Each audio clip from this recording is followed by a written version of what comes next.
77 in China, as we're hosting and chairing a ministerial conference that we kicked off today, and which will stretch over to tomorrow to discuss a whole host of issues facing the developing world and what sort of reforms are necessary for the global south, the developing world, to achieve social SDGs and our climate goals.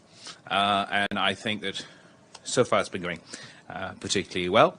While we've been here yesterday, I had the opportunity to speak at the open debate on multilateralism and reform at the UN, where I advocated for the UFC proposal for reform and particularly emphasize that we believe that permanent members, the right to a veto, are fundamentally undemocratic vestiges at the United Nations.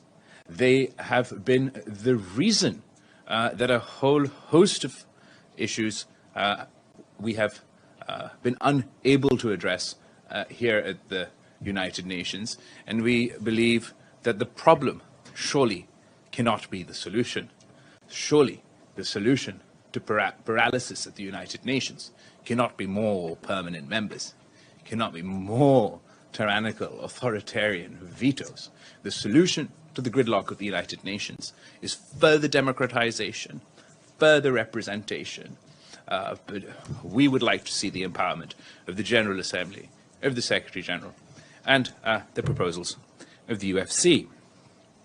Today, the United Nations Security Council held a meeting on counter-terrorism.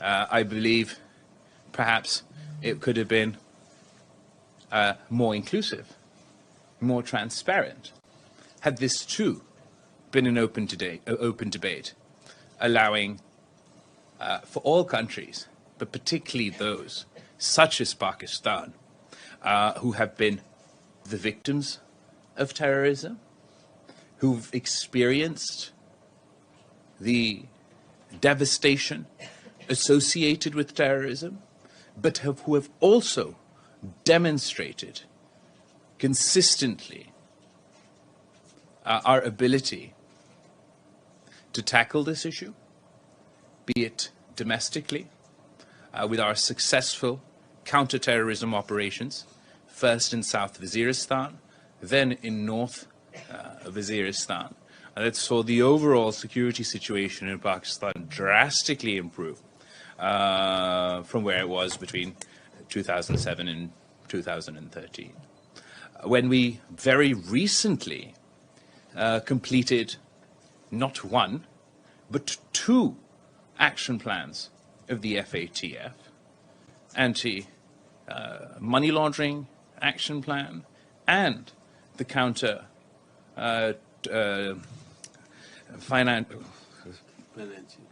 financing terrorism action plan. Both action plans were not only completed, but completed ahead of time. We are the only country to have ever simultaneously completed two action plans. We are not only incredibly proud of our achievement, but we'd like the opportunity to share our experiences with the rest of the world. Having completed our joint action plans, now Pakistan aspires to be a member of the FATF because we believe, having gone through this experience, we now have the ability, the skills, the infrastructure in place, not only to tackle these issues domestically, but share our experiences with other countries. Another point I want to emphasize within the context of terrorism, of counterterrorism, that this is a cause that is incredibly personal to me. I have lost my mother, Shaheed Mohtarma Benazir Bhutto, the first female Prime Minister of the Muslim world, to the scourge of terrorism. she returned to Pakistan in 2007 to challenge terrorists at a time when it wasn't particularly popular to do so in Pakistan.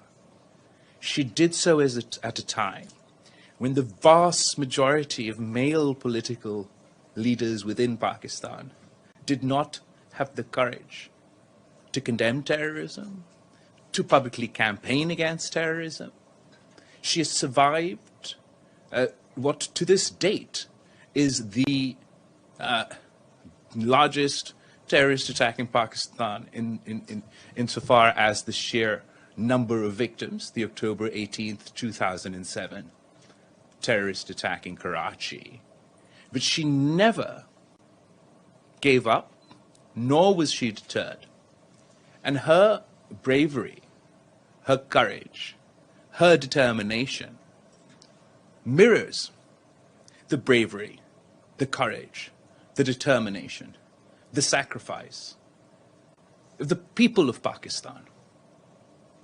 As a Muslim, as a Pakistani, as a victim of terrorism, I believe it is time we move away from some of the Islamophobic narrative framing of this issue that took place after the awful attacks of September 11th, 2001.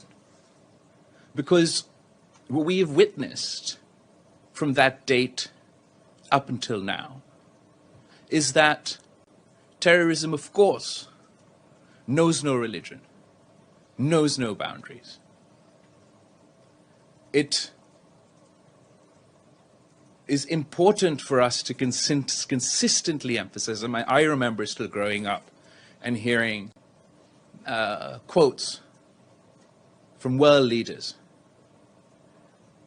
such as, not all Muslims are terrorists, but all terrorists are Muslims.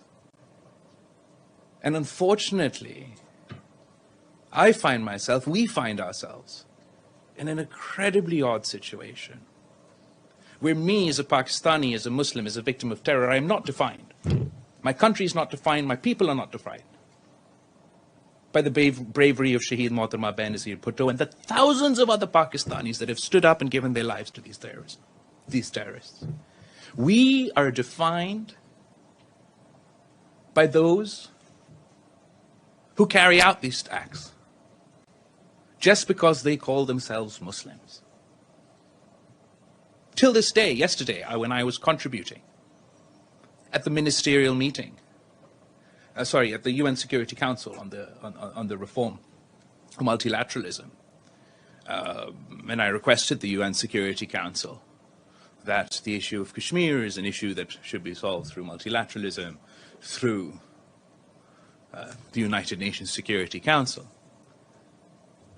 In response to that, I was told that because Osama bin Laden was found in Pakistan, I should sit down and shut up. The fact of the matter is, Osama bin Laden is dead. He was never a Pakistani, and he does not define the people of Pakistan. He does not define the Muslim.